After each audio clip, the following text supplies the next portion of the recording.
नमस्कार दोस्तों, उषा की आवाज चैनल में आप सभी का स्वागत है। हमारी आज की कहानी है असमंजस। आशा मैडम, मैं अंदर आ सकती हूँ क्या? फुसफुसाकर रजनी ने कहा तो आशा मैडम ने झांक कर देखा। अरे रजनी, आओ, सबकी छुट्टी हो गई है, पर तुम घर नहीं गई अब तक? आशा मैडम ने उसने स्नेहिल भाव से यह सब कहा।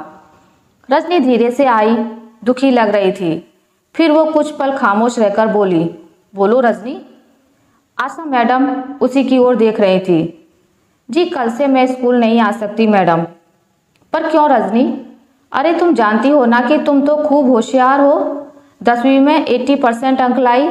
अब आगे की पढ़ाई भी यहीं गांव से आराम से ही हो रही है, तो तुम ये क्या बात कर रही हो? याद है ना, आज से पहले कितनी दिक्कत आती थी। यहाँ से बस लेकर जाओ और देर शाम को वापस आओ। मैडम एक ही सांस में बोल गई। जी आप सही कह रही हैं, पर मेरी मजबूरी हो गई है। रजनी काफी दयनीय हालत में लग रही थी। ऐसी क्या मजबूरी है? मैडम अब सच जानना चाहती थी। जी वो मदन है ना, और उसके नशेड़ी साथी, उन सब दोस्तों ने मुझे बहुत तंग कर रखा है। जब तब हाथ पकड़ लेता है। आज सुबह तो गाल पर हाथ रख दिया। ये मदन जीने नहीं देगा। तो स्कूल मत छोड़ो, ठंडे दिमाग से काम लो रजनी। तुम शिकायत क्यों नहीं करती? मैडम ने गंभीरता से कहा। तो रजनी घबराकर बोली, कैसी बातें कर रही हैं? मरना है क्या मुझे? अरे रजनी, तुमको कोई तंग कर रहा है, तुम्हारा पढ़ना लिखना मुश्किल कर दिया है, तो तुम क्या चुपचाप सहन करती रहोगी? जी सहन करना पड़ेगा, रजनी तनाव में बोली। तो ऐसा करो, अपनी माँ को बताओ। मैडम ने रास्ता बताया तो रजनी बोली, मैडम यही तो रोना है मेरा। अगर माँ सुनने वाली होती तो आपसे इतनी विनती करने को मजबूर ना होती। अरे रजनी, वो माँ हैं। जी हैं, पर बेटी की बात वो ऊपर से सुनती हैं।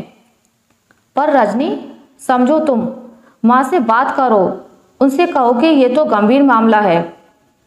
जी मैडम, माँ तो मुझे ही मारेगी। पर क्यों? मैडम मदन के पिता तो मेरी माता के खास शुभचिंतक हैं। अच्छा, तो फिर दिक्कत क्या है? मैडम को समझ नहीं आ रहा था। जी मैडम, यही तो दिक्कत है, माँ तो सुनेगी ही नहीं। मेरा 8 साल का भाई है ना, वो मदन के पिता की ही औलाद है। कहकर रजनी एकदम खामोश हो गई। मगर मैडम के सर पर बिजली गिरी। क्या? वो कुछ बोल ही नहीं पा रही थी, मगर मैडम की आंखें हैरत से फिरती हुई गईं। ये क्या कह रही हो रजनी? वो कपकपाती जुबान से बोली।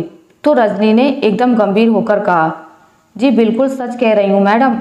मेरी माँ मजदूर है, मेहनती तो है, बाकी शौक भी रखती है। इसलिए सरपंच और मदन के पिता की अतरंग सखी भी मेरी माँ है। वो तो मदन को भी अंधा प्यार करती है। ये मदन 18 बरस का है, मगर बीड़ी गांजा हुक्का मदिरा सबका नशा करता है। उसे तो सब सलाम करते हैं, इसलिए वो जो चाहे करता है। पिता का रौब जानता है ना। अब आप जान लीजिए कि इसलिए मुझ पर तो आफत ही आफत है। तो रजनी तुम घर पर क्या करोगी? मैडम मैं पत्राचार से पढ़ लूंगी। पर रजनी अब घर से निकलना ना होगा तो घर पर बंद रहोगी? मैडम ने सवाल किया। अरे मैडम ऐसा नहीं होगा, इसके बाद बस अपने काम से निकला करूंगी, पर किसी ना किसी के साथ। उफ, ये मदन। मैडम भी बस इतना ही कह सकी। गांव में उनको भी रहना था, जल में रहकर मगर से क्या बैल लेती वो, मन महसूस कर रह गई। पर समय ने करवट बदली। 10 साल के भीतर कितना कुछ बदल गया था। मदन तो आवारा ही रहा और समय को बर्बाद करता रहा। आखिर समय ने भी उसे बर्बाद कर दिया। मगर मेहनती रजनी पत्राचार की पढ़ाई से कॉलेज की भी सारी पढ़ाई करके अध्यापिका के पद पर आ चुकी थी। रजनी का भाई भी 12वीं पास करके आगे पढ़ने शहर चला गया था, और रजनी की माँ भी सेहत अब ढलने लगी थी। मजदूरी पर हर रोज नहीं जाती थी। रजनी ने तो आराम करने को कहा, पर मन लगाने को सप्ताह में 3 दिन मजदूरी करती थी। इसी बीच कमाल हुआ। अचानक एक सरकारी आदेश हुआ और इस गांव को शहर की सीमा में शामिल कर लिया गया। यानी नगर पालिका का विस्तार। इसलिए अब ना मदन के पिता सरपंच रहे और ना किसी को उनके खानदान का डर रहा। मदन तो अब जमीन की दलाली आदि करके अपना समय काट रहा था। आशा मैडम भी 55 बरस की हो गई थी, पर वो अब भी इसी गांव में थी। आशा मैडम से कुछ ना छिपा था। वो साफ साफ देख रही थी कि धीरज से काम करने वालों को जरा सा इंतजार करना होता है, पर सब हिसाब बराबर हो ही जाता है। रजनी की माँ अब असहाय होती जा रही थी। मदन को तो गांव में कोई पूछता तक नहीं था, लेकिन रजनी का नाम सब सम्मान से लेते थे। उसने अपनी रोटी खुद कमाना सीखी, और वो भी हिम्मत करके। आशा करती हूँ आपको मेरी आज की कहानी अच्छी लगी होगी। अगर आपको मेरी ये कहानी अच्छी लगी है तो इसे लाइक करें, ज़्यादा से ज़्यादा शेयर करें, और अगर आप मेरे चैनल पर नए हैं तो इसे सब्सक्राइब करना ना भूलें।